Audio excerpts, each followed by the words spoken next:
You ask Tiger to solve. This deals with linear equations with one unknown.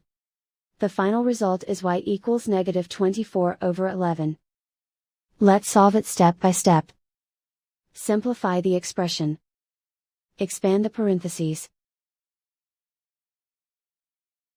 Multiply the coefficients. Simplify the arithmetic.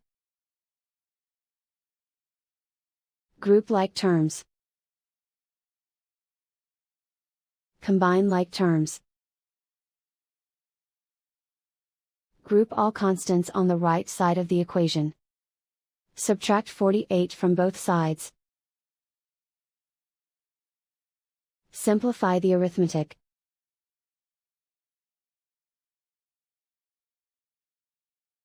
Isolate the y. Divide both sides by 22. Simplify the fraction. Find the greatest common factor of the numerator and denominator. Factor out and cancel the greatest common factor. And so the final result is y equals -24/11.